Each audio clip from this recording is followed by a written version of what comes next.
Sorry. You want to bring it out? Mark's going to move it. Or move the Thank you, screen. Mark.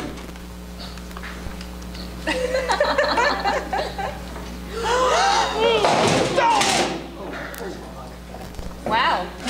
It's a very active board meeting tonight. And we have a full audience for it, too. Teamwork. Like it never happened. Yeah. We'll just cut that out of the tape. Take two.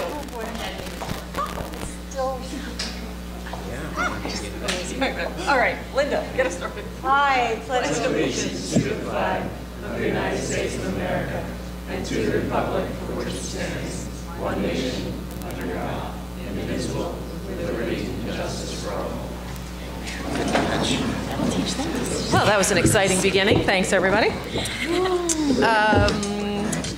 Linda, do we have any communications other than what is listed on our agenda tonight? I was trying to find it. We did receive a letter, which I discussed with my admin, and I don't believe she put it in the folder. It was a thank you letter for a donation, and probably from one of the Global Awareness or something. I'll have to share it with you at the next meeting. Okay, Sorry. no worries. Thank you.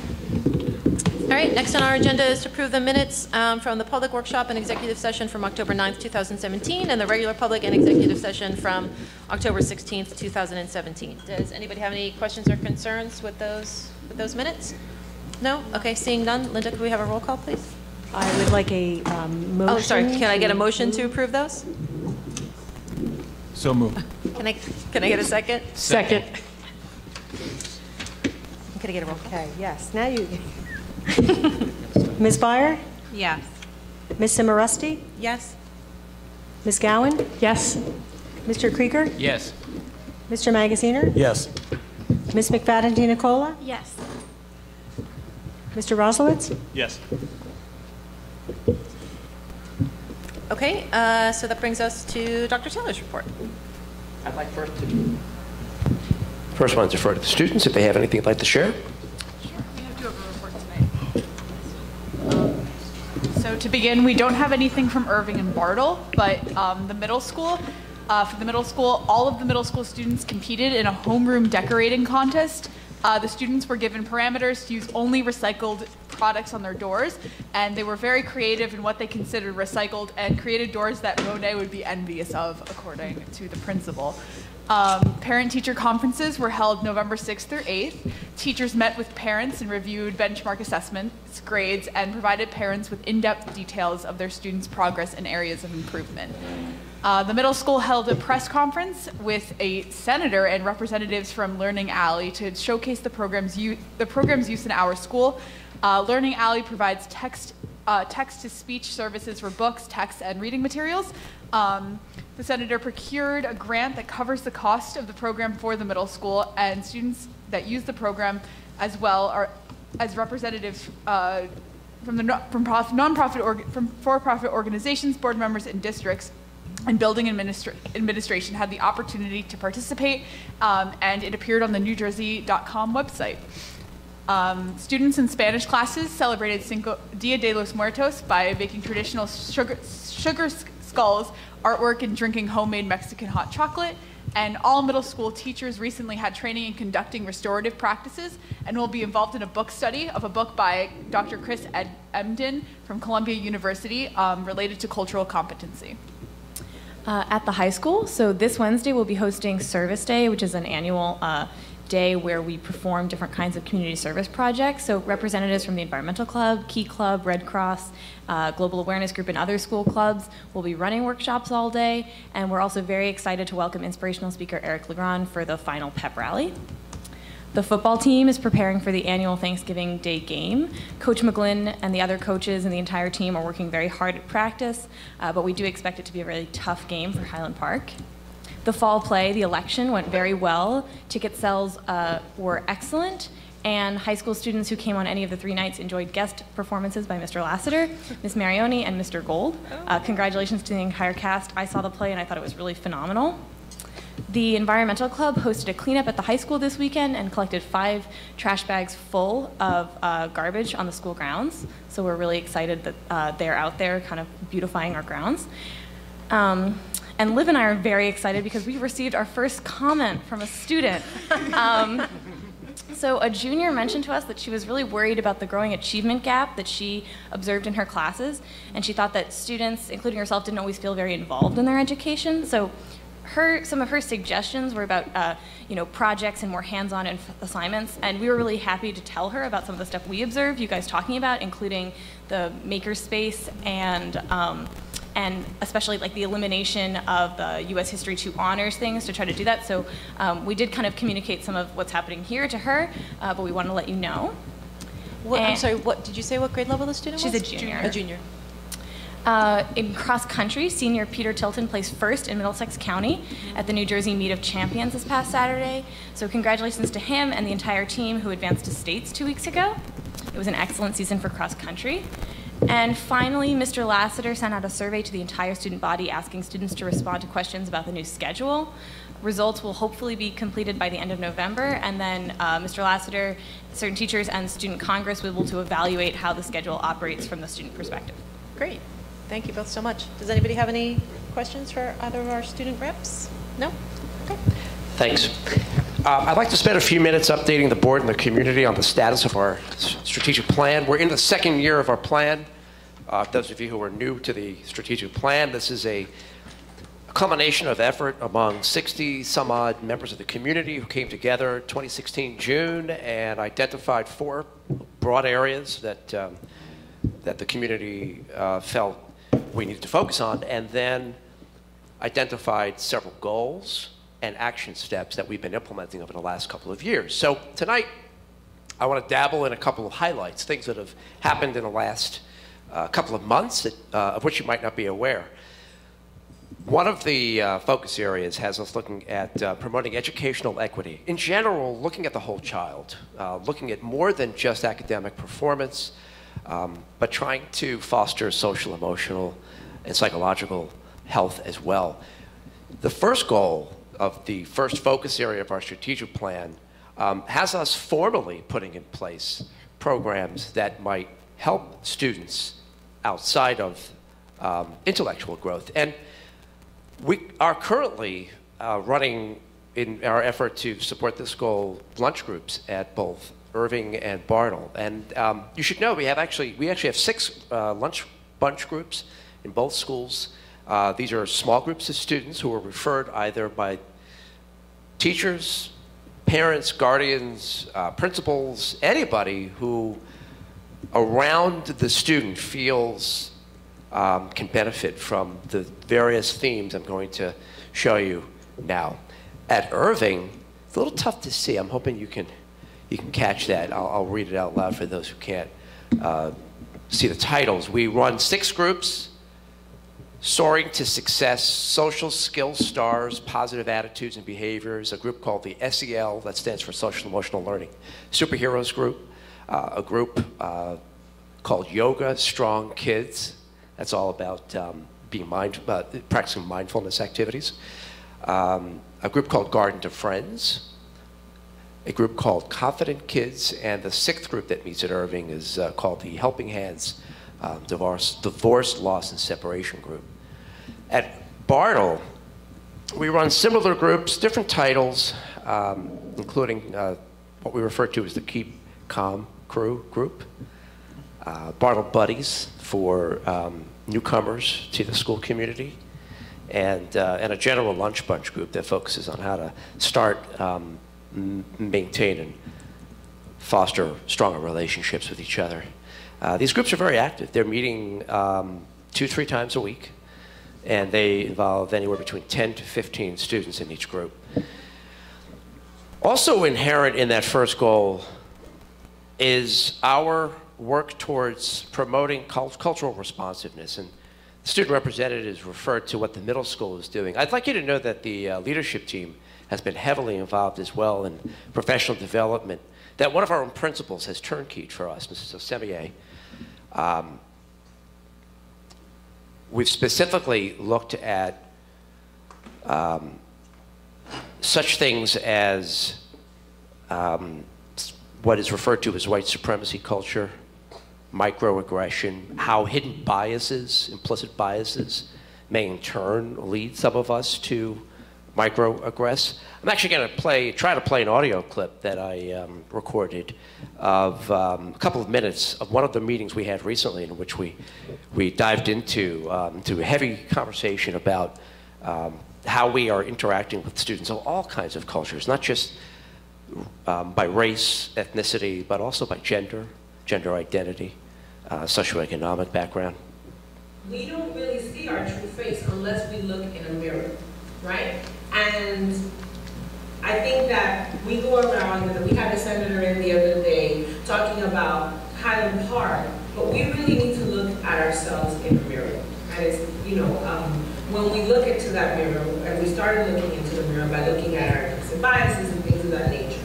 But even in that case, I think that's not always the mirror. Our mirror has to be us really self-reflecting and looking at how we can put ourselves where we are and how we can see things from other people's vantage point as well. So that led to everything that we do here in the middle school this year has been based on this equity taxonomy.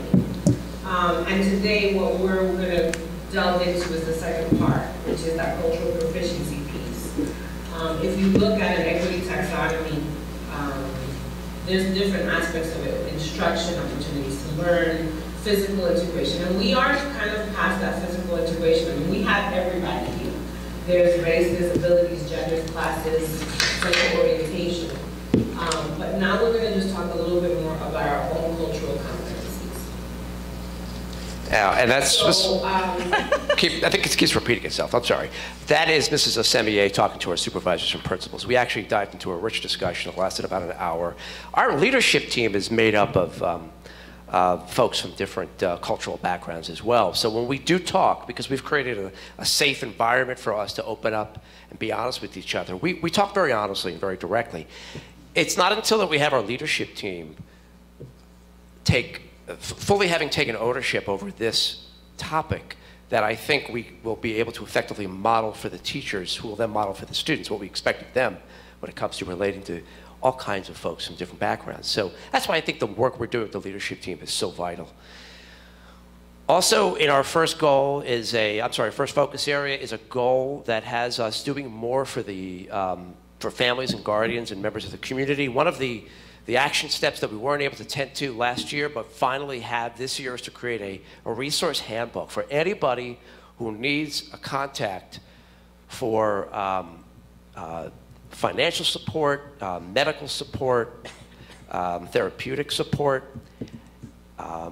Those of us who are living in homes here in the community who don't know who to reach out to can go to this resource, which is on the front page of our website, download it. It's a multi-page report and get all that information confidentially. We don't track who downloads this information. This is a resource for our families and guardians. The second focus area includes a goal that has us fostering more personalized learning experiences. And I thought I would show you, rather than explain, the product of the work we're doing to individualize instruction. I don't want to keep going back to using that phrase, differentiated instruction, because it's becoming cliche. What we're talking about is really thinking about every student as an individual and then adapting instruction to meet his or her needs. One of the ways we're doing that is to create very comfortable learning environments like this one here. This is just a typical class I walked into, small group instruction. And this is what I see whenever I walk into this particular class. It's not the only class that has created such a learning environment. Small groups, students working in pairs comfortably. You note that they're sitting where they want to sit. They're not being required to sit in columns and rows. Any questions, thoughts, comments? This is just really a cursory review of where we stand right now with our strategic plan. No? Oh. Thank you. I'll give it back to you. All right, great. Okay, so you don't have anything else for your report this evening, so we'll move on to my report, which we scooched up to the top of the agenda so that we could finish working on our board goals, which, Scott, you're going to pull up for us, right, so that we can...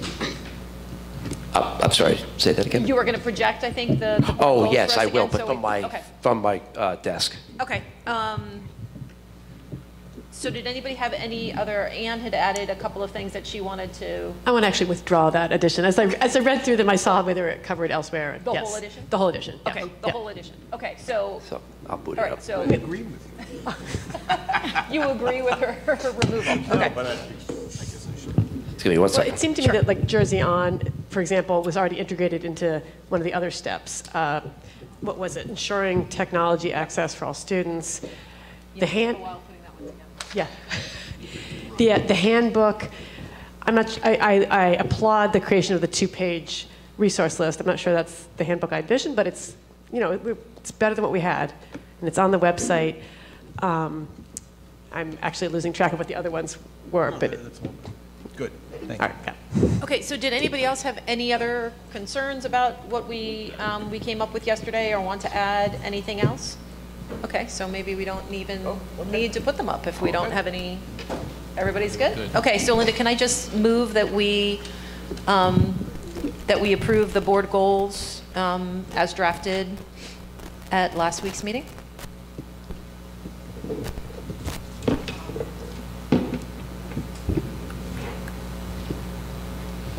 Should, Yeah. is it too late to jump in? No, not at all. So for the community, if we're not going to display them here, where will they be displayed? On every agenda that we print up The back of the from- agenda and for the rest also of the on the year. website as Yeah, well? they usually go on the board. Right. Under Any the other board tab of places? the website as well.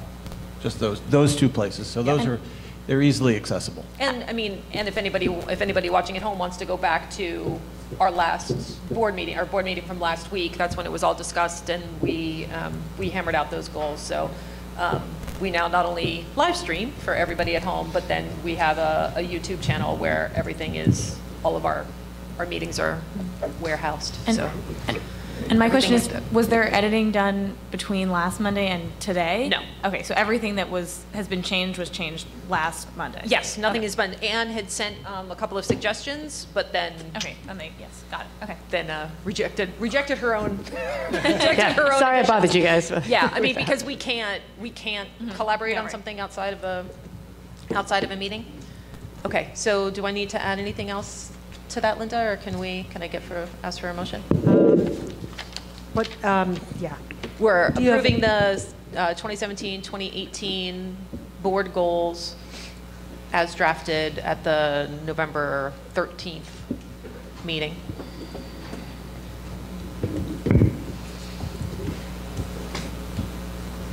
That's fine. That's fine? Okay, can I get a motion? So moved? Can I get a second? Second. And can we get a roll call?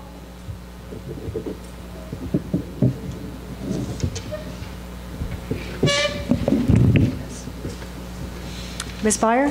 Yes. Ms. Simorowski? Yes? Ms. Gowan? Yes. Mr. Krieger? Yes. Mr. Magaziner? Yes. Ms. McFadden Nicola? Yes. Is Ms. Pietrobone here now? No, she's not here yet. Mr. Oslowitz? Yes. Okay, and we wanted to have a quick discussion about with the board members who attended the New Jersey School Boards Association workshop for, some of us attended for 3 days, some for a day and a half or so. Yearly, the New Jersey School Boards Association has a workshop. I think it's one of the bigger conventions of all of the associations throughout all the education-related associations throughout the state. So it's not just for school board members, superintendents attend, business administrators attend. Special ed directors. Special ed directors, all the attorneys. I mean, it's just thousands and thousands and thousands of people with some really, really helpful, beneficial workshops for the first time this year, or that I know of anyway. I don't recall our board doing any presentations in the past that I'm aware of. But Dr. Taylor, myself, Michelle, and Stephanie Sasso, who helped write our transgender policy, did a very well-received presentation on that policy, about the writing of the policy, about the adoption of the policy, and about the implementation of the policy. think I might have already said. It was very well received. We had at least a couple hundred people in the room, which was a wonderful surprise. Standing room only. A standing room only presentation. We brought lots of materials that disappeared. Luckily, we had the foresight to put together a special section on the website so folks could go to that part of the website and get all those materials themselves after the workshop, or after the session rather.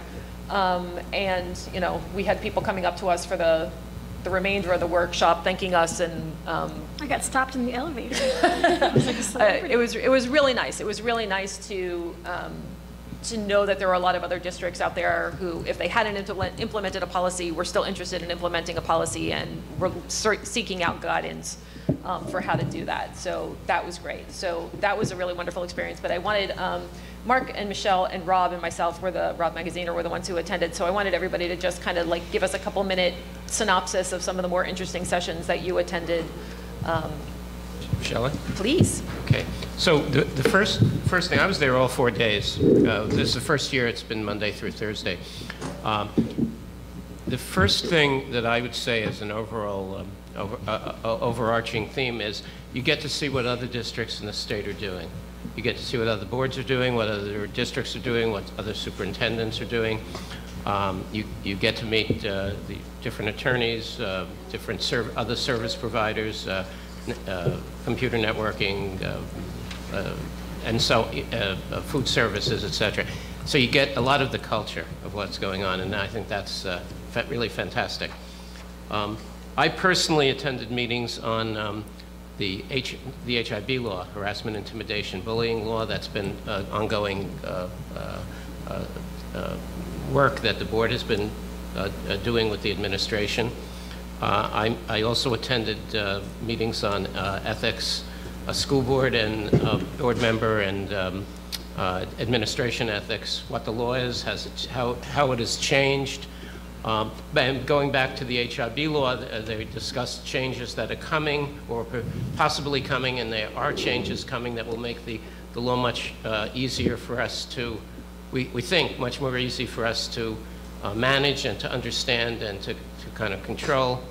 And then I attended some meetings on science, technology, education, which is something I'm very interested in. So I got to see what kinds of curriculums other districts are doing.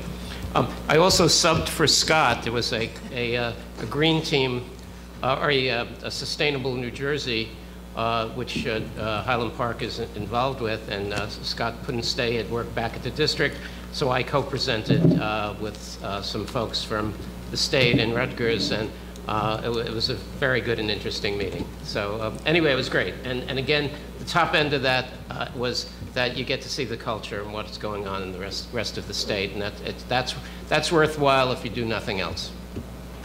I was just looking through my app. There's a downloadable app that we get through school boards, and I was just looking through it. I meant to make notes on all of the classes that I attended, and I didn't have a chance to do it. But I was there with Darcy for 3 days, and we drove down together. That's why I say with Darcy, like we weren't attending all the same classes. But the very first thing that we went to go see was a talk and a question and answer session with the state school board.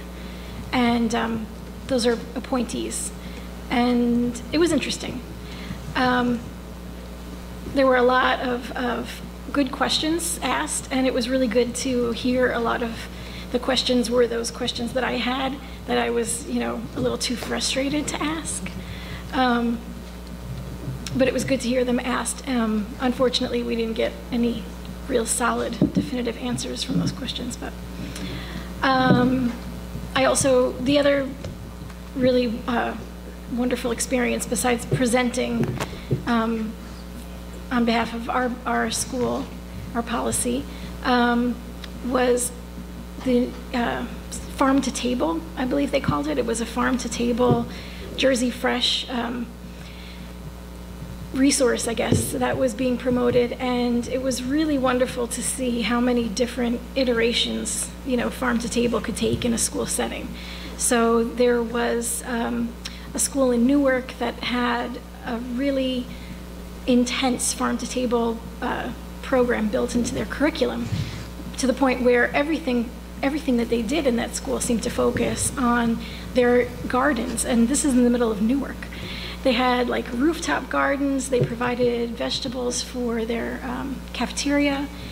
The kids were involved in every aspect of the garden, planning and maintenance. There was another school that we had presented to us down in Glassboro, which is down near Rowan University? Yeah. Rowan used to be known as Yeah. Glassboro. Okay, so. They just beat the Highland Park boys team in the group one. Oh, well, that might be true, but they have an awesome garden in their elementary school, and the teacher who runs that program actually was the one doing the presenting, and so she was all kinds of energy. I mean, I was tired after the presentation just listening. So that was really exciting because she had built the program from the bottom up, and she had the help of the Jersey Fresh team, and they are unregulated as far as state regulations go, this portion of the Jersey Fresh resource team. So they can come in and do all kinds of different things in schools, whatever, you know, your staff is requesting help with.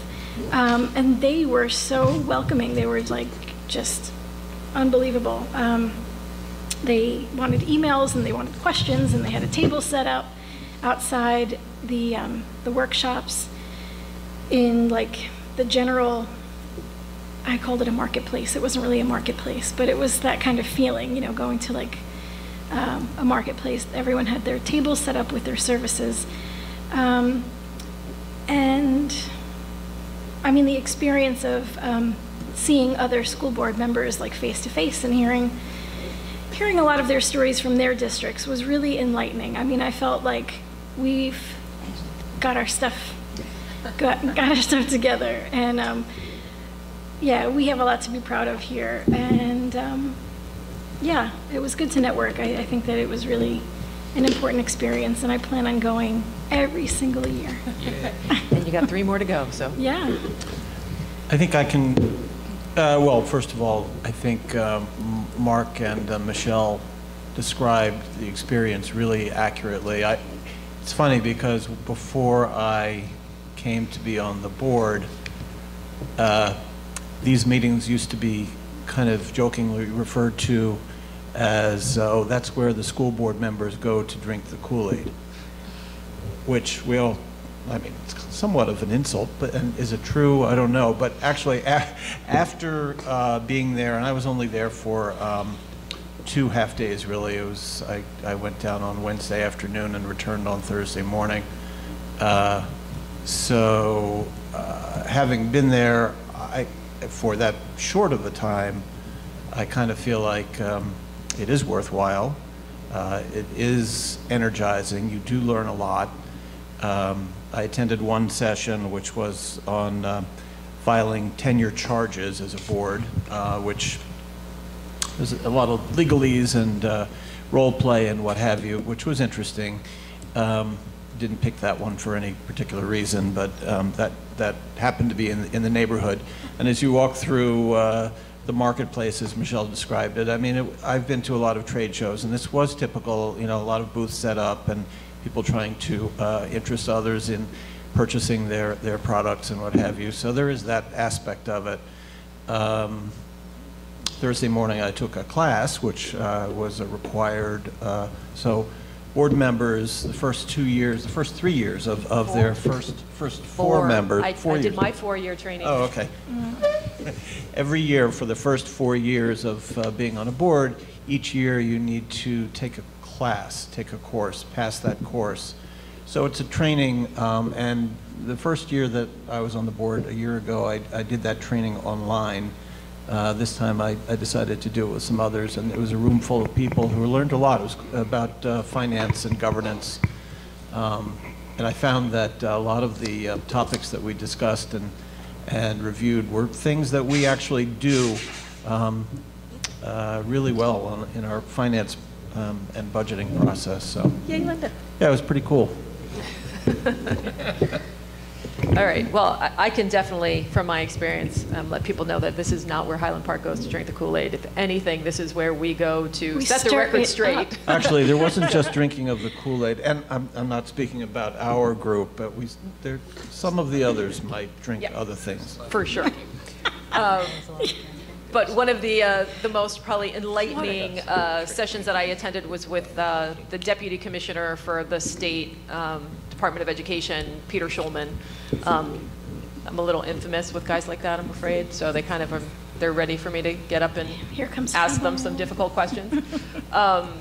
But something that I did ask him about, and actually I followed up with him via email, and I've now been ignored for a week and a half, so maybe I'll recruit your help if you have not gotten a memo on this subject, was something that Scott and I had discussed just a few weeks prior to workshop, was a memo that came out from the state saying that if any students had not passed Algebra 1 Park, that they'd be required to take either the course again or a refresher course before being able to take Algebra 1 for a second time because that's now a graduation requirement.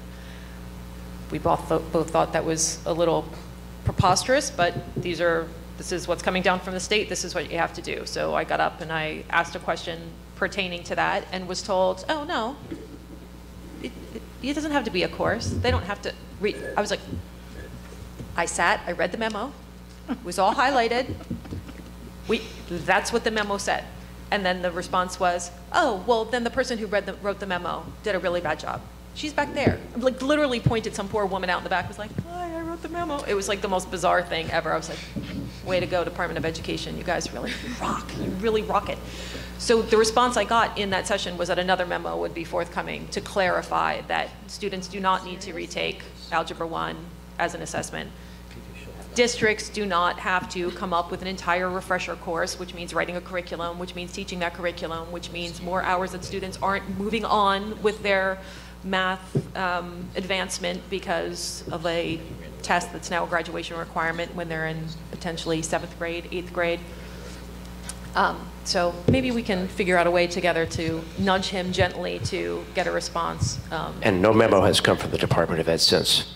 So those are also the kind of things that you get to do when you're at workshop. You get those people in front of you who write those memos and go, is that really what you meant by that memo? And then sometimes they go, no, it's her fault. And you're like, oh gosh, that was ugly. That was, wow. Right.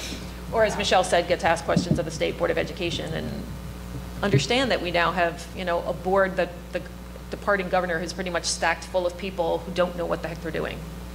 And like literally start off the meeting by saying, I'm new here, be nice to me.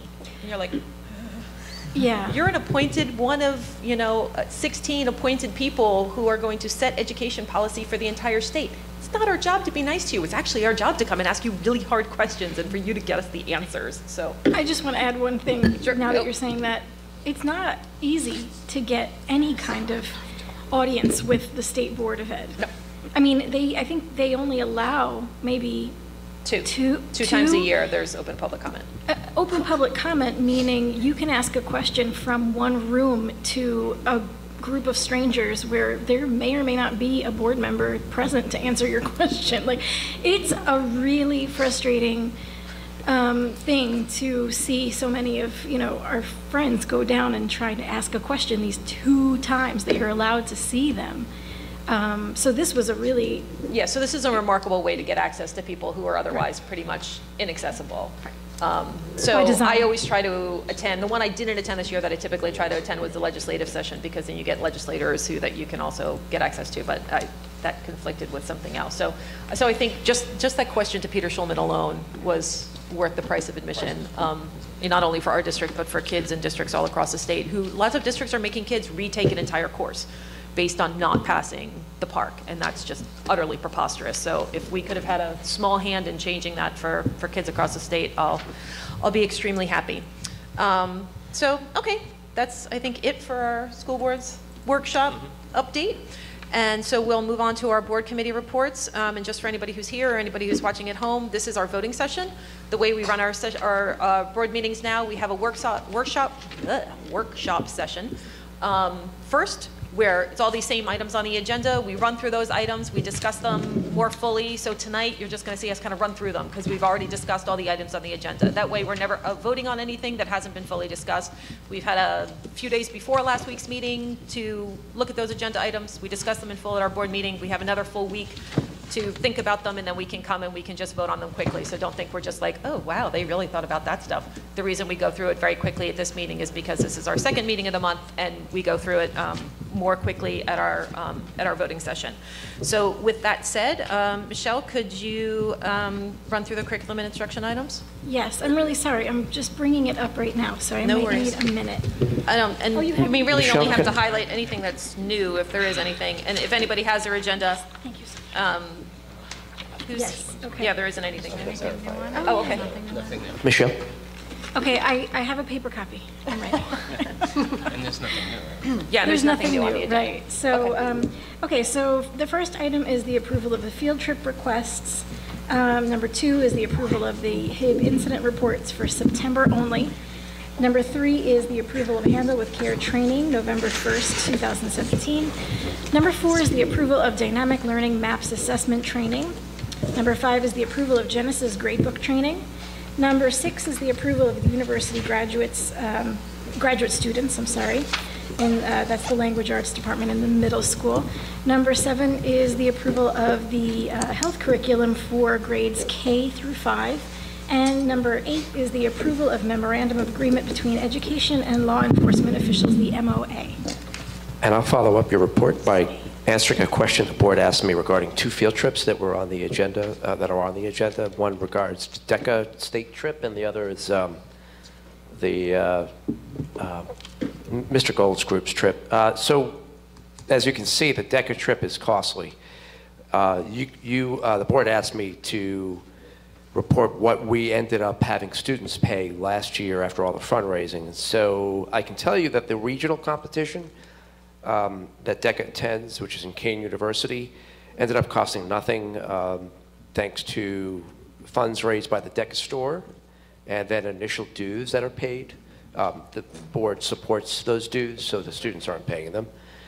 Now the state competition, which is in Atlantic City, ended up costing students, and of course we defray costs for those who qualify for free or reduced lunch, $55. This is after, again, DECA funds through the store, again, dues, and then budgeted funds from the student activities account. So again, the cost was $55 for the state. And I believe those are the 2 competitions that we have again on the agenda for this year. Now, Mr. Gold's trip to New Brunswick, which is a field trip request again this year, that is for Livia, that's for Congress. Yeah, that's for there's the one on here is Model UN. Yeah. Thank you. Congress is in the spring. The students ended up paying, and correct me if I'm wrong on any of this because of the data I'm reading from, $200. Yeah, it was 210 this year, but 10 of that, so $10 was actually going towards a fundraiser for schools in Mexico City. And the trip to Mexico ended up costing students $500 last year. This is after the group raised $11,000. There was no cost to the board. And again, we do use grant money from the foundation and other funds to offset costs for students who can't afford to go. Great. Okay. Thank you. Does that, okay. Yep. Does anybody have any questions for Michelle on any of the curriculum and instruction items? No? Okay, so we will move on to the finance report. Mark? Yes, most of these were on the agenda last time. I'm just going to go over the ones that weren't. So we have number 4, approval of bill lists, and number 6, athletic bill lists. These are October and November. We have approval number 8 of cafeteria bill lists.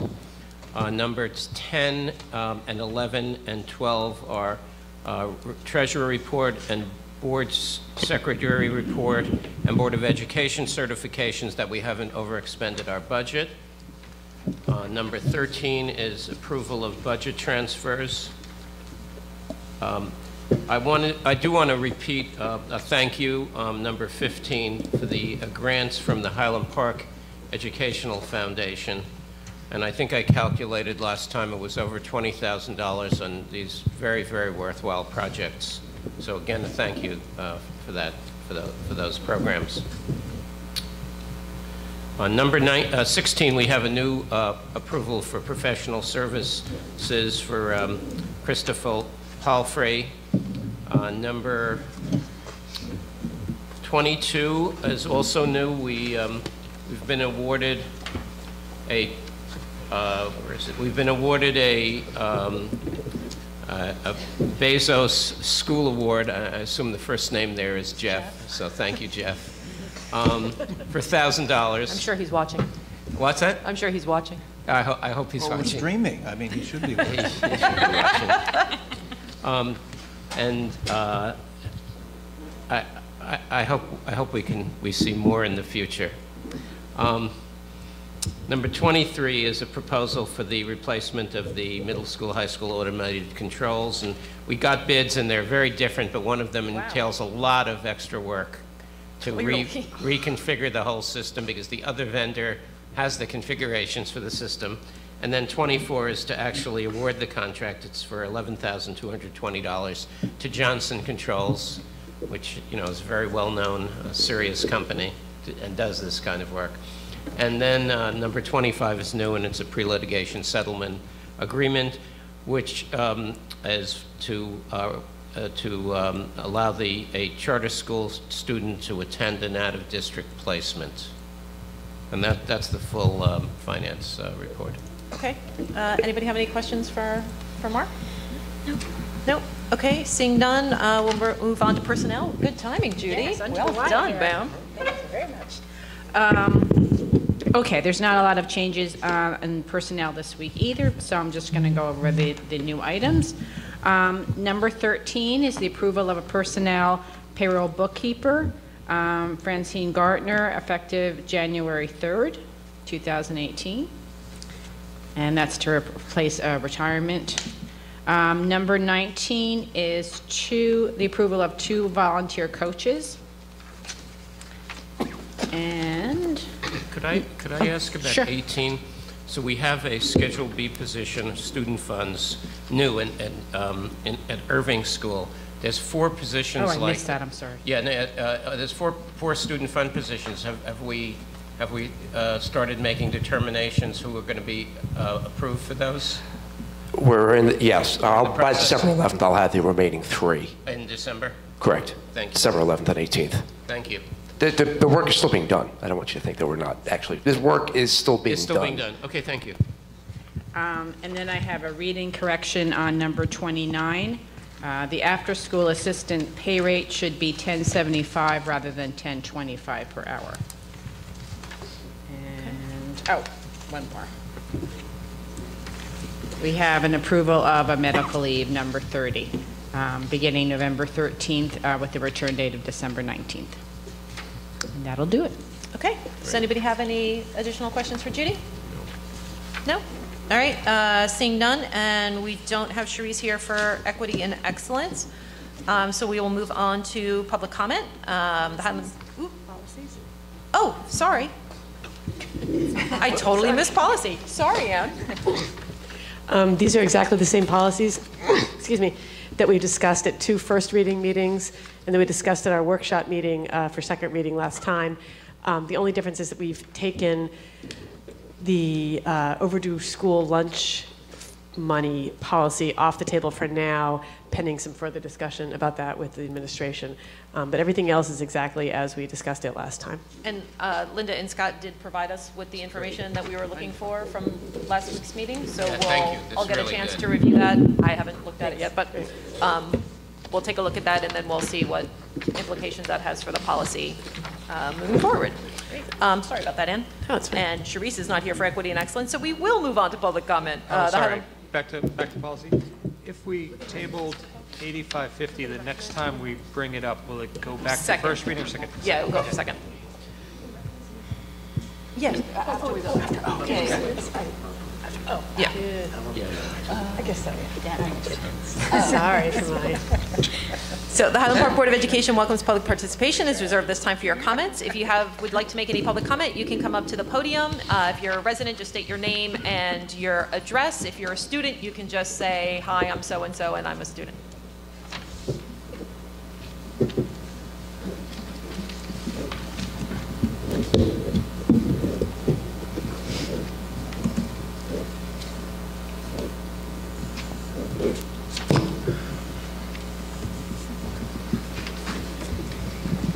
Good evening. Thank you so much, Board. Thank you for all you do. My name is Catherine Pelicane. I'm at 208 Valentine Street. I'm not only a concerned parent of 2 middle school students, currently at the Highland Park Middle School, but I'm also an educator for almost 21 years. My husband and I really try to teach our boys how to be responsible and hardworking students. We have them go onto the Genesis portal each week and explain their grades. As an educator, I also work with Genesis, so I know what to look for. We also have them now go on Google Classroom, which is wonderful for the students because they can really stay organized, especially when the parents are getting the weekly summaries, which we really appreciate. And we get to discuss, because all parents know, your student comes home and you say, what did you do today? And they're like, nothing. Or how was your day? And they're like, good. And that's all you get. But the Google Classroom weekly summaries really help us discuss what's going on in class and keep us abreast of all their assignments, projects, and tests, which we really appreciate. But now going through all of this, it's really come to our attention. Sometimes too much information is too much information. It has really come to our attention that there needs to be a new policy regarding grades. Currently, there is no policy that I'm aware of, after I've asked some administrators, if there's a policy for required amount of grades that teachers must input into the Genesis portal, and there is not. We need to make sure that all the classes are structured consistently. As of right now, all classes are structured differently, meaning teachers get to choose which percentage they want their homework to be, which percentage they want tests and quizzes to be, which percentage they want participation to be. Not really too concerned about the weighting. What I'm concerned about is that we're double weighting in many classes, that teachers are giving a point system and then they're also using the percentage weighting. So it's really difficult for students to try to figure out their grades when teachers are double weighting things using a point system as well as percentages in weighting. I know we live in a very small school district. That's why I love Highland Park so much. And at the same time, there are no department heads. We do have a lot of great administrators, but there can only be so much checks and balances for them to be looking into. And I think that's probably why we don't have these requirements in place. But it would be an easy thing to do, since there is no department head, to kind of make these checks and balances. And it would also make it much more consistent in regards to grades and weighting. I know a point system definitely works well for teachers, because they can decide, oh, a test is worth 50 points. A homework is only worth 5 points. A project is maybe worth 30 points. So then they're already weighted according to how the teacher wants. And it's easier for the student to understand and also then calculate their grade at the end. If teachers did use this point system, then not only would students, but also parents, even those of us that are not educators, would know what assignments are worth. Now teachers are using all different methods to calculate grades, which makes it very difficult for students to figure out their own grades, which we want them to be responsible for. Also, what we're noticing, and I've talked to many parents about this before I came tonight, is the danger of limited amount of grades. Because there's no required amount of grades for students, when this is combined with weighted grading system, which many of the teachers do use, one particular grade can have an extremely large effect on their final grade. And often when this is not intended by the teacher does not intend to do this, but it happens because of the double weighting. It can take an enormous amount of mathematical senses and foresight to figure this out. I know as a beginning teacher, I was very concerned, very confused by grades. And it took a lot of time and my mentor helping me to figure out what was the best way to grade my students. A point system is consistent And also, we need a consistent number of required grades in all subjects. It would make it not only easier for the teacher, but also for the students, again, to calculate their own grades, which we want to build responsibility in our youth. This would be a great thing to move towards, especially when our students are entering high school, where I'm also become aware this is also a problem. Then all parties involved, teachers, students, and parents, are all in agreement, and we're all on the same page. So I ask you, please, board, to just look at this. I think it would make a really big difference in how the students see their grades and take responsibility over them if we really did make a required amount of grades for each subject area. I know in many other districts, friends, other educators, and as well as in my district, there are a required amount of grades. If we're meant to be student-centered, we should require teachers to have a certain amount of grades in. Thank you very much. Could you, hold on just a second. Thank you. Can you explain to me the double weighting part? I'm not following that. Sure. So in the old system of grading that some teachers still use, you can see something out of 100 points. So the teachers might say 10% for homework, 20% for quizzes, 40, and it would add up to 100 points. Right. So the teachers are using that, but then along with that, the teacher might give a quiz worth 30 points. So it's not out of 100 points. They might get 27 points out of 30. So now they're weighting that quiz within the already weighted percentage. So it's double weighted. So that's worth 3 points out of the 100. And you have to figure out from the 3 out of 100 where 27 on the 30 comes in. And is this the students here are not? No, that's good. It's good. And thank God we have our finance math guy. And I didn't understand either, and I saw a lot of shaking heads. I don't think any of it. And this is specifically in your case the middle school? It is, but I know from parents of high school students that it's also going on. No, it absolutely happens in the high school. Yeah, I don't think I don't think this is new. I don't think it's new at all. No, it's not new. No. Can I ask a question? So if my kid, who's also in middle school, gets an 80% on a quiz, and quizzes are 40% of the grade, I mean, how's that double weighting? I mean, you just multiply 80.8 times. Because that, I'm sorry to interrupt. No, go ahead. But if they're saying 80%, that it's not double weighted, because they're doing it out of 100 points total. But as soon as they give it a point amount, like say it's only worth 30 points, and they get a 27 on it. So now it's being weighed by points, and it's being weighed by percentage. So I always thought that you said, I always thought that the way you did that was if I got a 27, I got 27 out of 30, which is what, like 85%? I don't know, 85%. And then I know I got 85% on one quiz and 85% on another quiz, and that's all 40% of my grade. All of the quizzes aren't worth 30 points. Oh, so you're weighting the quizzes. I see. Yeah. So this quiz might be worth 30 points, you might get a 27. The next quiz might be out of 50 points, it might be a 45. So you could fix this by just changing the number of points each quiz. Each quiz could be worth 50 points, for example. Or just get rid of the percentage weighting and just have a point system. So like participation would be like 200 points or something, or out of 100, I guess. Participation would be 30 points. You don't even have to make it a required amount. This shows how hard it is. So how would it look? Explain. Okay. How would it look for a non-educator? Sure. So my husband is a high school teacher. I know that he uses points because even at my school district, and of course it's elementary school, we use a percentage weighting. Okay. So because I already have a weighted percentage, like 10% homework, 20%, I have to give all of my scores out of 100% so that I'm not double weighting. So what does that mean? Wait, so for homework, you would say like this person did 80% of their homework, for example, or no, like each homework that they give me is out of 100 points. I see. And then the average of that would then be, say, an 87. So for 10% of their grade, they got an 87 for homework at the end of the marking period. And you're saying when there's a 30-point quiz, a 30-point quiz and a 27-point quiz and a 60-point quiz, I mean, those don't have to be weighted differently. They could just be a number of, one has 60 questions, one has 50 questions. And my wife was a college professor, and she did the point system that you're talking about. So much more sense. Because many of her education department and many of the students might have been challenged by what you're calling a double weighting system.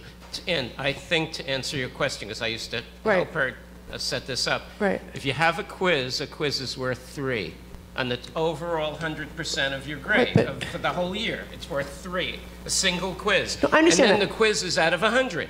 Right. And then depending on what you got on the quiz, Right. you got some part of the 3% of your, or 10, and the quiz might Right. be worth 10% of your total grade. But I mean, when a teacher gives, one quiz has 70, maybe one quiz has 100 questions, let's say, not really. Another quiz has 30 questions. Those quizzes aren't necessarily weighted, like the 100-question quiz is more important. It's done with percentages. Well, but I mean, I always assume that when my it kid, might or might not. when one, you know, one math test, there's 7 questions. Another one, there's 3 questions. I don't assume like one is more important than the other. They're both, like, you know, he got if you got 1 out of 3 on one, you got 33% on one quiz. If you got 7 out of 7 on the other, you got 100% on another quiz. You add up all the percents that he got, and it's 40% of the grade. And Right, that's what we think, but that's not what it is. how can you tell? Like, I wish I could put a PowerPoint no, on. I understand what you're saying, but how do you know this? Like, when I look at my kids. Teacher. But how do we know the teachers aren't adding up the percentages on each quiz? Because they can't, because Genesis does it for them.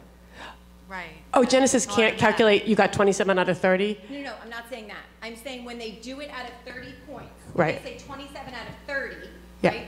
Then it's giving that quiz a 30-point value. But their quizzes at the bottom already have 40% of the grade. For this So term. it's double Right. weighting it with a percentage and a point system. See, all right, I don't see it understand laid that. out. I don't I either, got it. but so like, But let's, that's can we? why I'm saying it's so confusing. Right. Nobody understands it. So when we as adults look at it, we say, oh, a 27 out of 30. Oh, he got an 85, but he didn't really get an 85. So could the teachers fix this by putting in the percentage in Genesis instead of the point numbers? Like, you know, 27 out of 30, what percent is that, 85, and then typing in 85? Yeah. Would that fix it? Well, because then it wouldn't be double weighted anymore. All right, Hey, I don't so- understand the double weighting, oh, okay, I'm sorry. Right now, we don't have to 100% I'm sorry, understand this. I'm sorry. It's like, no, it's okay. I'm just But saying, this we is good, could because go I back just and forth wanted about to it. make you aware that it Yeah, is yeah. confusing and So- just to be looked at. This is for you, Scott. So you'll take a look at this, and then you'll come back to us, and you'll because I did look at our grading policy, and it's just very generic. Yeah. There's nothing specific about it at all. So if you talk to the administrators, you guys come up with a plan, then you'll come back to Ann for policy and let us know if I there's don't think we updates should we have can a make to the policy. policy. Yeah, give me a little time, and I'll promise to follow up with you personally as well. And I know we all want to be student-centered. That's one of our main goals in Highland Park. And to judge a student on only, 6 grades for a whole marking period, it's just not fair. You have two, I see I two know, I love heads this. going like And I this in didn't front of give you. them anything. I love the head nod. And if I could just add something on really quick, there's lots of teachers who put in like 3 grades for an entire marking period. And so that's a problem already because like what do you do when you have one bad grade? But more than that, there's also a problem, and I understand because I have parents who grade papers and I'm like friendly with my teachers, and so I know how much of a struggle it is to grade and try to keep on top of all that. But there's also a problem with everybody putting grades in the last 3 days, and then there's no opportunity to hand in work and stuff. And so for somebody who I don't struggle with that, it's not necessarily that like something that's like personally been a huge problem for me in the past. But you can imagine that a student who forgot a homework assignment and didn't realize that they'd forgotten it, and then they get to the end of the period and they have nothing, like they can't do anything about it. That's also a problem. I wanted to ask one more question. You talked about, I think, missing grades or a minimum number of grades. What does that mean? Well, that's what the students are saying. Like, if you only have 3 grades for the marking period, if you have one really bad grade... I get it. So you have to have some minimum number for... School districts, you have to have a required amount. I Like, got I you. have to have at least 12 grades per marking I period. got it. And Catherine, one of my big takeaways is And to get what them you're suggesting is posted in a timely manner. Yeah. we have to be more consistent and have some basic standards. That would be great. Okay, we'll look into it. Thank you. Okay, thank you. Look into it. Get back to you. Thank you.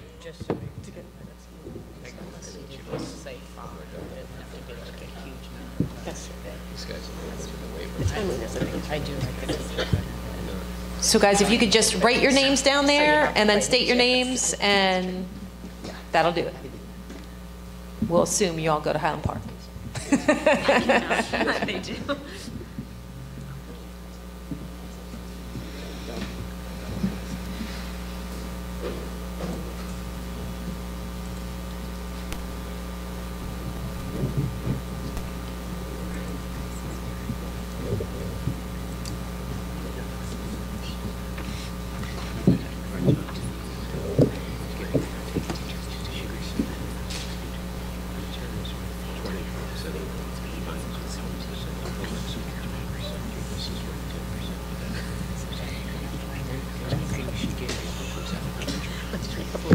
They have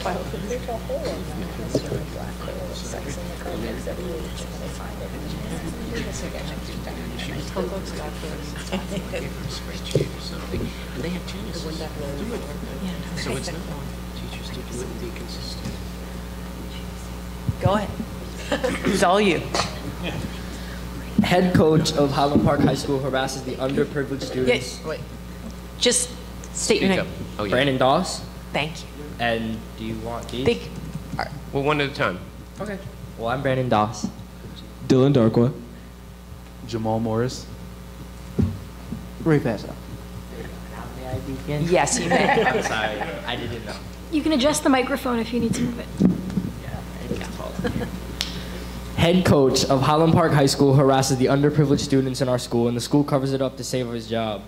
Administrators were notified multiple times of his actions towards students as well as his actions towards parents. No matter the scenario, head coach was physically abusive to a student in particular who didn't know how to stand up for himself. There are multiple cases of students who are afraid to speak up and say something to someone because of the repercussions from him and the administrators. Some kids like us are not afraid and are sick and tired of him getting saved by the administrators. So now we are those students trying to help the greater good and eliminate this behavior that our school swears they do not tolerate. There is no reason to be mentally, verbally, and physically abusive to the kids of any high school. Our request is for the Board of Education to further look into the removal of all participants who take part in the abusement to the students of Highland Park High. And we had a petition in school that kids signed, and all these students who signed it, whether they were on the football team or in school, we got at least, I think it was 80 kids to sign the petition who agreed with us for the board to look further into it. And we have multiple cases that I could read to you. Would you like me to? Do you want to give me the petition or a copy of it?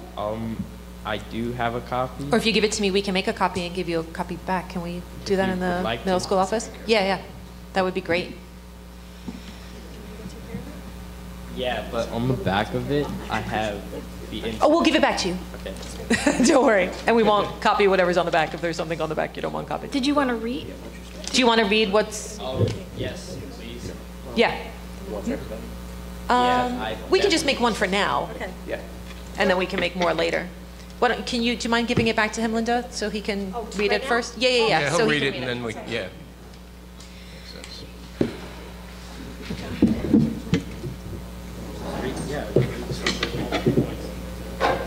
The head coach of the football team had multiple forced students/athletes to play for the team. Even though the fact that most of the players had injuries, such as one had a dislocated shoulder, one had a concussion, one had a sprained wrist, and one had a knee problem. So there were many times when head coach would use inappropriate language, such as singling out two of his players in front of the rest of the team, saying they should get beat up.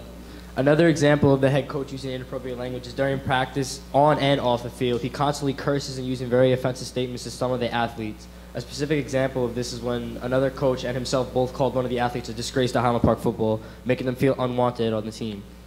The head coach disregards the fact that the students have a life outside of school and practice. An example of that was when causing one of his athletes to get fired from a job that they needed. He held them too long at practice, neglecting the fact that they had to go to work, even though he knew in advance. The head coach constantly verbally abuses the underprivileged athletes on the team, for example, the ones who live with only one parent. He even called the student, well, a bad word, but I can't say it on the mic. I can't, right? Okay. For not playing when his one parent made it abundantly clear that football wasn't possible. He verbally abuses some kids by trying to force them to play football, and the verbal abuse forces kids not want to play the sport, leaving them to quit, which I don't think he understands that. The head coach punched a student in the face, leaving a black and blue eye. We told administrators a numerous number of times, and nothing was done about it. He also grabs our face masks if a student does something wrong in practice, and he would slam our heads together and pull them all the way forward, so jolting our neck, which obviously causes a whiplash effect, which is neck injuries. And the head coach also, from time to time, when we do something wrong on the field or inside the gym, he would throw a chair near us or sometimes at us and just get angry and start yelling at us. That was a specific example because I witnessed that. Angel walked in. No, Okay, no, I'm sorry. I'm That's sorry. okay. A I know you're trying to be yeah. careful. I can tell A you. student walked into the gym late to a game, and coach takes a chair, throws it not at him, but in the direction towards him, so it would, I guess, scare him. But the athlete felt unwanted and scared, obviously, of the coach. And then the last one is the head coach forces athletes already on the team to get players for the football team, and I witnessed one of the students on the team strangling and dragging another student to practice, just to practice football. I don't know what else you want me to say. Did you guys, all right, so obviously you guys have stated all of this now for the record. Is this all written on what you're presenting to us? Okay, so you've written it all down as well. Okay, so that's what you're going to give us to make Yeah. copies of? Okay. I don't know if y'all got anything to say. Fellas, can we make a copy of that now, or do you have more to read? You can make a copy of it. Okay, thank you all very much for coming and coming and talking to us. Legally, we can't discuss personnel matters. We can't discuss anything involving staff. Okay, so I'm glad that you know that and that you understand that us not responding back to you in any way to what you're telling us does not mean that we're not listening to you or does not mean that we're not hearing you. So we very much appreciate you coming tonight and speaking with us, and we will make sure that Dr. Taylor follows up with you. Of course you can. Just make sure you state your name and make sure you write it down as well, because our board secretary isn't here right now. So if you could state your name and address for the record. My name is Robin DeSico. I'm actually Brandon Doss's mother, and I also have a little one at Bartle School. And also, he came to my house, the head coach. And I'm sorry, also, if you could just state your address for the record, I'm so sorry. 136 Columbia Street in Highland Park. I think it was the beginning of this year, or maybe last year. He came to my house and kept assuming and pushing buttons, telling me that my son had to play football when he had a concussion freshman year, and we were like, no, he's not playing. And as a matter of fact, to go back, freshman year, when he did have the concussion, I took him out of football practice, and the coach turned around and told me, well, there's no excuse for him to miss practice. And I said, there is. He had a concussion. And he told me again, there's no excuse. So obviously he's not looking out for the well-being, so I really hope they look into this, because I spoke to administration and they just didn't say anything, they just let it go. So I really hope somebody does something, because I actually told him to get off my property, and actually I was going to call the police because he would not get off my property because he kept insisting my son had to play football. Okay. Of course.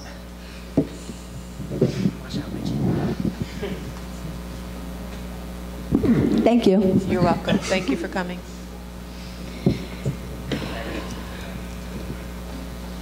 It's very hard to write and talk at the same time.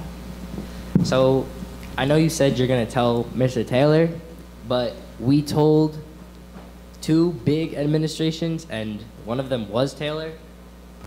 We told Lassiter too, and I'm sorry about the names, but we told the principal of the school, and and all he did was he actually broke confidentiality of us talking to him in private and asking him, and he went outside and deliberately told head coach who said what, and I think that's wrong on both the principal and Scott. Okay. If it's okay, my mom would like to say something. Of course. Ma'am, if you could just state your name and address for the record and write it down for the board secretary. My name is Lorraine, last name is P-O-K-U. I am Dylan Daqua's mom. My address is 809 Donaldson Street, apartment B, Highland Park, New Jersey. I don't think I've met Coach McGlynn. However, he keeps harassing my son to play football. I have told my son numerous of times, tell him I said no, unless if he wants to hear it directly from me, which would not be a very good way of me explaining to him no. So I'm letting you, the board, to know that if he approaches him one more time and this will be the last time he will not hear a very good no from me. I want it to be clear and stated to the board too as well. I will not approach anybody else, but I told my son to handle it, otherwise I will have to handle it myself. Thank you. Thank you.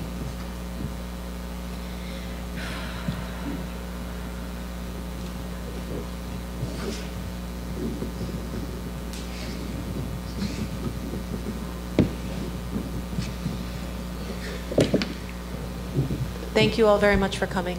Thank you. Thank you. Thank you, guys.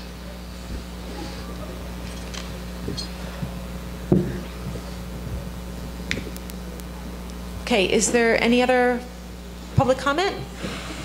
Okay, if there's no further public comment, then we will move on to our committee reports. Michelle, could you move the curriculum and instruction items?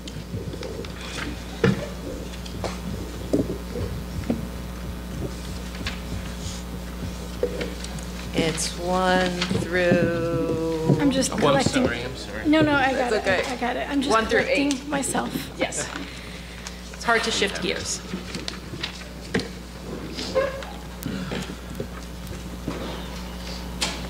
Good night, gentlemen. Good night. Thank you Good night, for guys. coming. Gentlemen and moms. And gentlemen. And moms. And gentlemen moms. Night. I would like to move items number 1 through 8, please. Is there any discussion? Second? I'm sorry, is there a second? Second. Any discussion? No? Okay. Linda, could we please have a roll call? Ms. Byer? 1 and 3 through 8, yes. And then on 2B, no. But yes to the rest on 2. Yes. Okay. Thank you. Ms. Simoresti? Yes. Ms. Gowan? Yes. Mr. Krieger? Yes. Mr. Magaziner? Yes on 1 and 3 through 8, and I will abstain on all of 2. Ms. McFadden Nicola? Yes. Ms. Pietrobono? Yes on 1 and 3 through 8, and yes on number 2, yes on everything except B, which I'll abstain. Mr. Roslowitz? Yes on 1 through 7, abstain on number 8.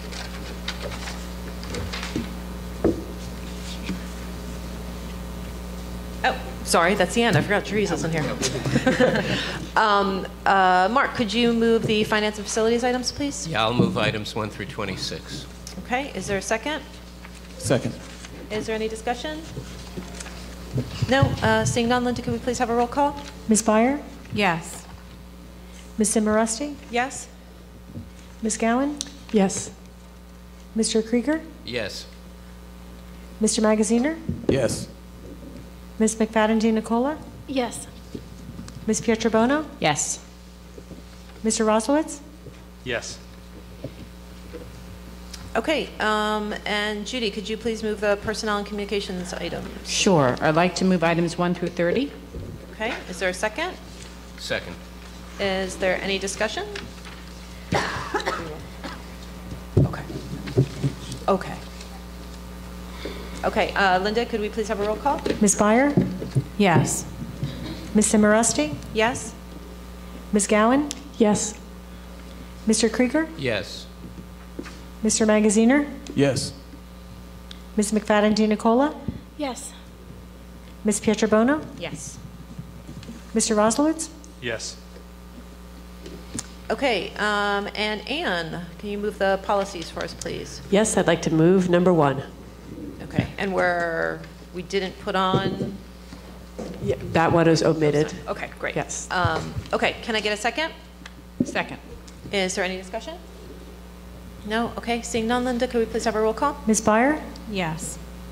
Ms. Simoresti? Yes? Ms. Gowan? Yes. Mr. Krieger? Yes. Mr. Magaziner? Yes.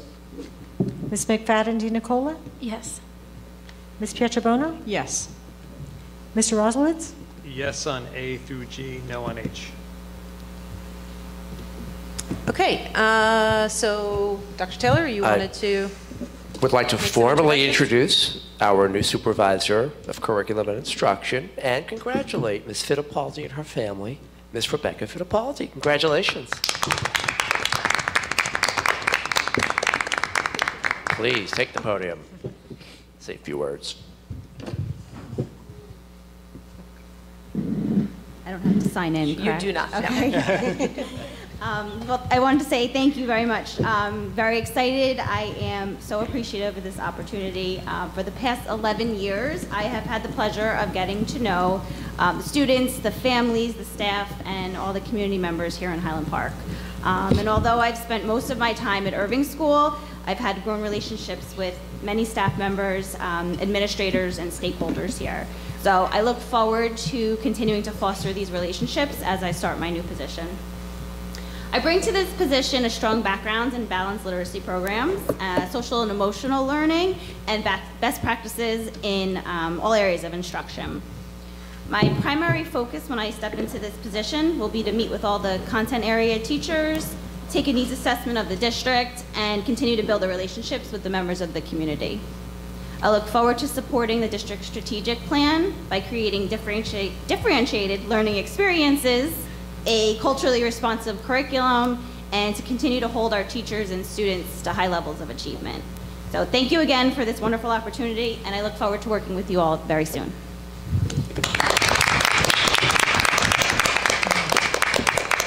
We're very proud to have a homegrown leader in our midst, and to Ms. Fittipaldi's family, thanks for coming out. Just stay a few more minutes longer. I'd like to now formally introduce the new interim principal at Irving School, who will be minding the store for Ms. Freeborn while she's out from January 4th through the middle of June, Ms. Megan McNally, also homegrown talent.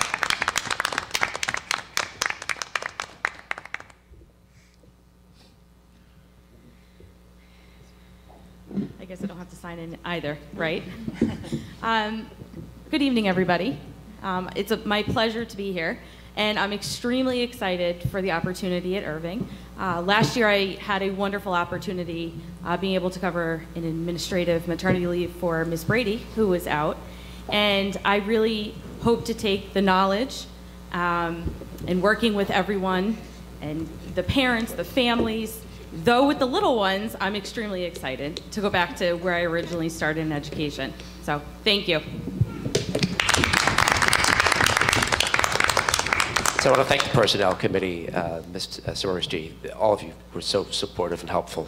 This was a really rigorous process. In the case of the supervisor position, we had almost 100 applicants for this position, and it was a very rigorous process. So thank you. At this point, you are welcome to go home and maybe celebrate a little bit, and then go to sleep because we have school tomorrow. Have a good night, everybody. Good night, guys. Thank you so much for coming. Congratulations. Okay, let's see. So we will move on to our board liaison reports. Good night, everybody. Good night. Scott, do we have anything from Joshua? Yes, there should be a or- report in the board drive from the okay. last Municipal Alliance meeting. All right. So can we pull it up maybe and give a couple highlights? Oh, or sure. just I'm so sorry. It's If you want to continue, I can come back to it. perfect. Michelle, anything going on with public information or HPTV? Not that I know of. I have not been to either meeting, and I haven't heard been anything. Been quiet on those runs? Very quiet. All right. No news is good news. Rob, there's usually something good going on at HPEF. So I didn't attend the HPF meeting this in October. There is one tomorrow night. But they did approve all of the grants that Mark read into our, that we approved this evening. So I know that they had, I think, more than 30 applications, and it was a difficult process to go through, and these were very generous and much needed. So Great. All right. Are you going to be able to attend that meeting tomorrow night? I will be there tomorrow. Fabulous, thank you. Judy, anything from the Commission for Universal Access? Their meeting conflicts with this meeting. But Tara asked me to report that she will be meeting with the GLOW about making a donation to them. Oh, nice. Okay, so I'll report back when I get more details. Wonderful. So Public Library, Suzanne. I'm looking for that document as well, and I can't find that or the Municipal Alliance document. So as soon as I get hold of that information, I'm going to share it with the board directly. Okay. I'm going to send it as an email. All right, thank you.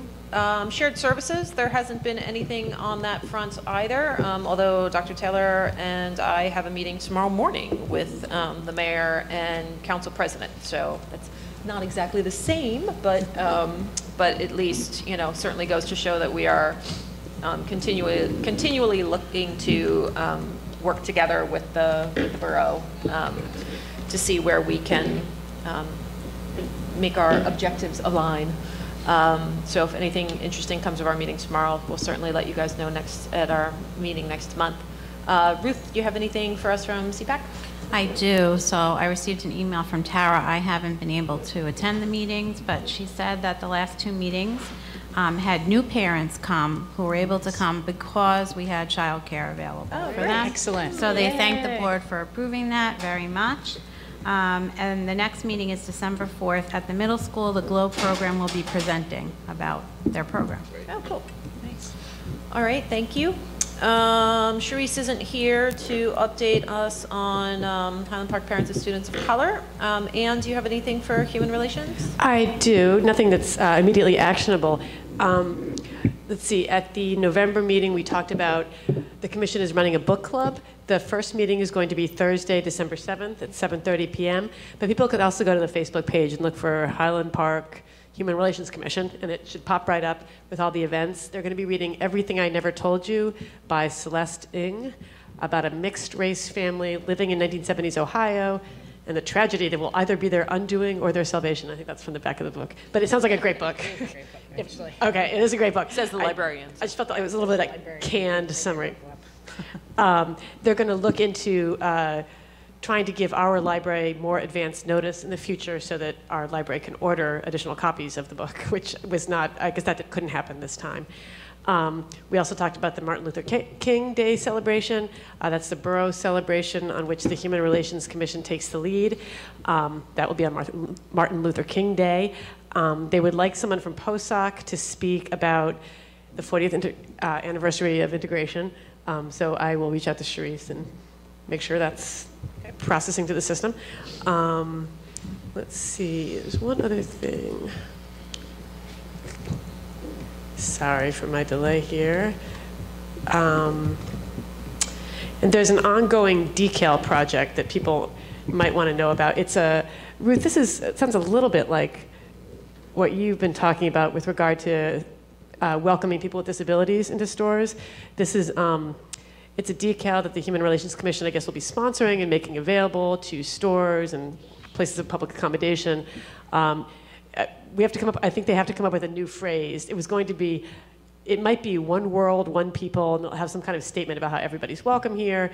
The idea being to, encourage people to think about not discriminating against other people, and for store owners to just express that they do not discriminate. So it's just a welcoming thing that the borough will be starting up with. And I believe that is it. Thank you. Let's see, where are we? Mark, Board of Health. Yes, Board of Health had 2 meetings since we met to discuss this. So they've discussed, with regards to the schools, the health ed curriculum and particularly sex ed curriculum on this. They have a great deal of interest in it. They want to see how it, mostly they want to see how that's moving along through, especially since we've approved the lower grades, how that's coming along through the middle and high school. They also have money for anti-smoking efforts, smoking education efforts, and opioid addiction. And they've been in touch with the Teen Center on trying to get some groups in to do some work which they would fund. And part of the discussion, at least from my perspective, was they have the money and they have the contacts, and I encouraged Diane Heimlich, who's the chair or president of the Board of Health, for the Board of Health to take some action to take charge of that and actually start to make something happen, because the teen center is busy. I mean, there's a lot going on, especially in the smoking area, which the Board of Health has a lot of money that they've raised. That they get. Board of Health gets money from the smoking licenses, and cigarette licenses and e-cig licenses, and they want to spend it, and this is the place to spend it. But I think coordinating all of it has just been very difficult, and I said, don't try to coordinate it, just please do it. So I think and hope that, and they're very well-meaning, and we have very good meetings, but I really want them to take charge of it and take ownership of it. That's the word I was looking for. So I hope they will, and that would be good. That would really be good. And that's it. Could I add an amendment to mine? Yeah, of course. I also wanted to say, on behalf of the Human Relations Commission, we do have a student representative this year. It's Kaylee Wharton, who goes to the meetings, which is wonderful. I think that's the first time since I've been on a liaison that they've had a student rep. So I hope that you guys will be in touch with her, and maybe other students in the school will know that you guys have an in to the Human Relations Commission. I mean, certainly issues of discrimination and equity can be addressed here, but they can also be addressed there. Just to make sure the whole borough is finding out about things and raising concerns. It's another place to raise concerns. Thanks. Thank you. And the Board of Health has two students from the high school. Oh, that's great. And they're fabulous. They brought this stuff up initially. Oh, good. They said, what about like, let's work with the schools on doing something about health and sex ed. And they talked about what would be useful. It was just really open, and everyone was listening. And Diane and the other folks took a lot of notes and really did something about it. It means a lot more when it's coming out of students' really mouths. good. I will never, ever, ever forget Lillian last year just like riffing when we started talking about sex ed. I was like, yep. Go, sister. Well, I'm Like, hearing that in fantastic. the Board of Health meetings. Great. Also, I wanted to say about the library, just a quick note. The library board has been meeting, and Mark's got a little bit of a cheat, we should say, because Mark's wife is on the library board, so we should. No, we should just all know, because this is wonderful. This is a very you can put your Nora hat a on. very, very great interest to the community. The library has a lot of water coming in through the roof. So a roofer was in last year and replaced the roof, and the leaking got worse, and so the district, the library board met with the Borough Council, and the council approved an emergency measure to allow the roofs to be replaced without the kind of formal bidding that gives you a low bidder, and so hopefully soon the roof will be repaired. Thank goodness. It's really bad. There's buckets out, etc. It's really bad. So hopefully that'll get done soon. I just want everyone to know that. Thank you, Mark. And anyone who's watching. Let's see, where are we? Rob, do you have anything for us for the Green Team? Well, the Green Team did meet at the beginning of November. I did miss that meeting. I don't know how it snuck past me. I will say this, their notes are very extensive. I don't even know how I could try to summarize everything they discussed. I know there's a number of grants that are available. I know they're talking about recertification for the bronze status that they have. I know that there's a number of initiatives they're trying to get the schools to get on top of, including Sustainable Jersey grants from PSE&G, and having an energy audit for the schools, which allows us to get points towards the different programs. So what I'm going to do is I'm going to forward these notes to everyone else, but I would say that if you see Mr. Carter or Ms. Botnovic or Vicky Zara, a number of other people, or Melly McDermott. Force of nature. Yeah, really, because I work for a living, and my notes aren't as necessarily as detailed as this. And you take pretty good notes. I've seen you take notes. Your notes are, right, but I don't when necessarily you're on. go to this kind of extreme for even for work. So, as a volunteer, They want to make sure you're informed. Yeah, and they do a wonderful job of it, and I'm going to share it with the rest of you. Great. Thank you, Rob. For not knowing how to sum it up, you did a very good job summing it up. So me, delegate to the New Jersey School Boards Association. Boy, oh boy, did I have a good time on Saturday morning. There is nothing like driving to Mercer County Community College for 9 o'clock in the morning on a Saturday. That's how much I love you guys. Not so much traffic there. That's true. It does take less time. But it was very interesting. And I don't know what it means about me that I like doing this stuff, but I do. God help me. So the two resolutions that we talked about last time, both passed. So I texted Rob Roslevich to my right. I see you looking at me from my left, Rob Magaziner, saying, she didn't text me. What is she talking about? That I stood up and made the argument that Rob gave us that all made us think at last week's meeting. So this was on the Bloomfield resolution that was basically in a nutshell to say if we're held to a 2% cap as districts, then out-of-district placement should be held to at a 2% cap as well. And I basically stood up and said, you know, I hear my mom's voice ringing in the back of my head saying 2 wrongs don't make a right. You know, and any of the arguments that we make to hold out-of-district placement schools to a 2% cap could be made to hold us to 2% caps, and we know that being held to 2% caps does not work for us. And I said, and actually, we know that we're not really held to a 2% cap. We have waivers. We have one of which is for special ed. We have banked cap. Does that make up for all the expenses? No, it still doesn't. Yes, we've still had to go to the taxpayers for more, but we are not held to a strict 2% cap. So to now impose this, you know, to say that as an organization we're trying to impose this on the out-of-district placements doesn't really make sense. I persuaded some people for sure. I had numerous people come up to me afterwards and say, thank you very much. You made me think about this in a different way. I was going to vote yes, but I voted no. So that was good. 26% of the folks there voted no, which was probably more than would have otherwise, but it still passed.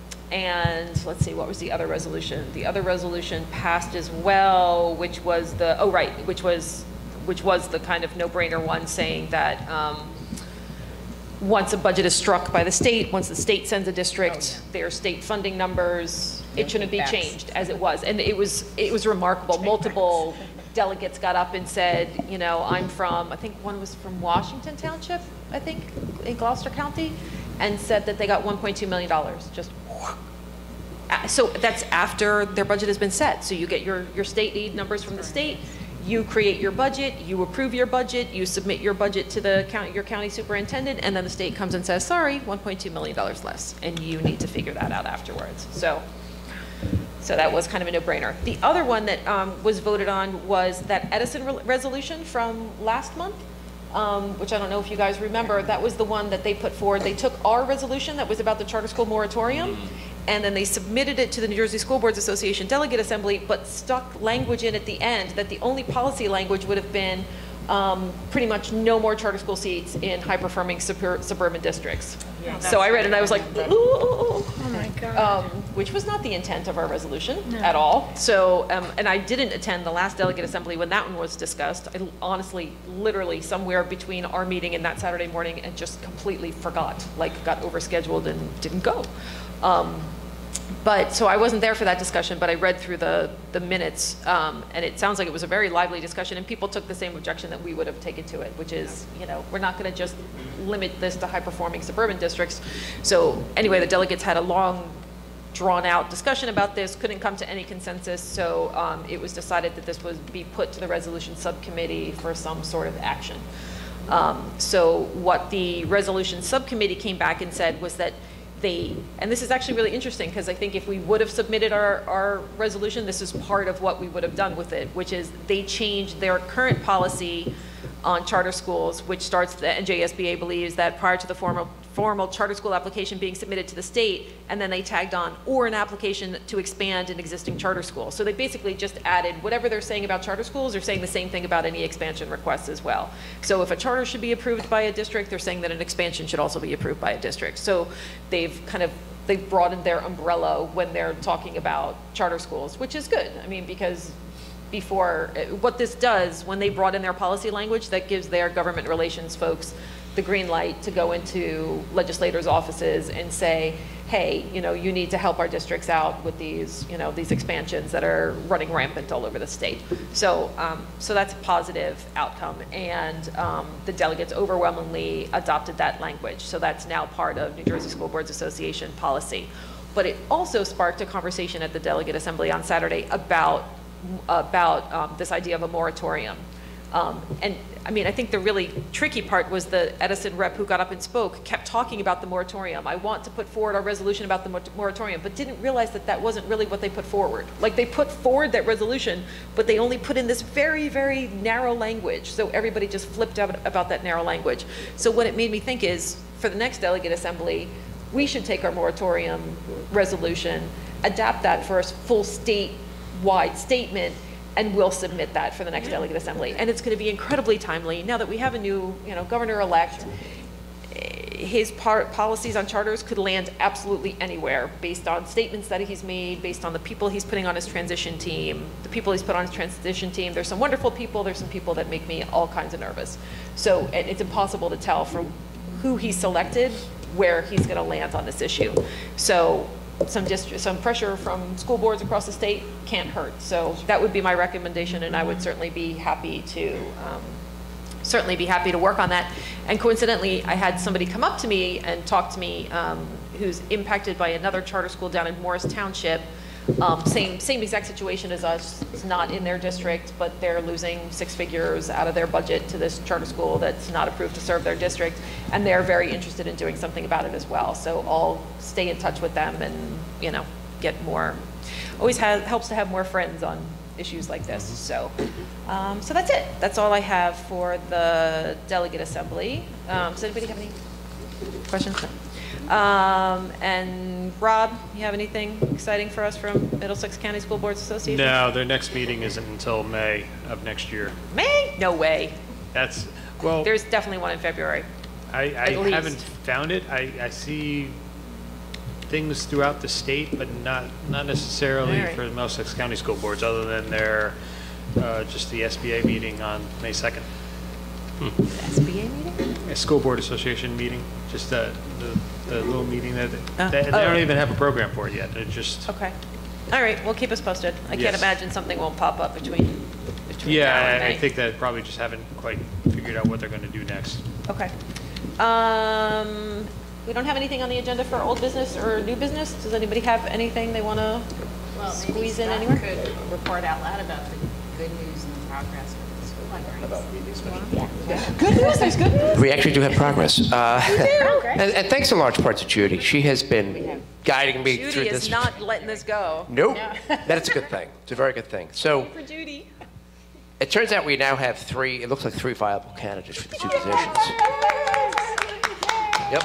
Where did they come from? 2 actually applied through Applitrack about a week and a half ago, maybe 2 weeks ago. One has already been interviewed by a committee at Bartle.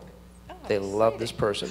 I can't name names, of course. I am going to meet with this individual on Monday for a final round. However, we have 2 more candidates who look very good on paper. One of whom was actually personally recommended to me by the coordinator at Rutgers for their media specialist certification program, who's graduating in December. So I anticipate I'll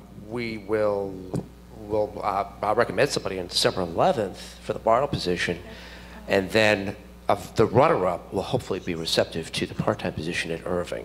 Wonderful. But let's not commit yet. I mean, I'm not holding my breath, but I'm very hopeful. Okay. Way to go. So we'll put that under old business. Thank you for that update. Anybody else have anything they'd like to put under old business? No? Anything for new business? No? Okay. Seeing no takers. We don't don't have any more public left, so that just leaves us to adjourn. Can I get a motion to adjourn? So moved. Can I get a second? Second. All in favor? Aye. Good night, everybody. It's a land speed record, 9:15.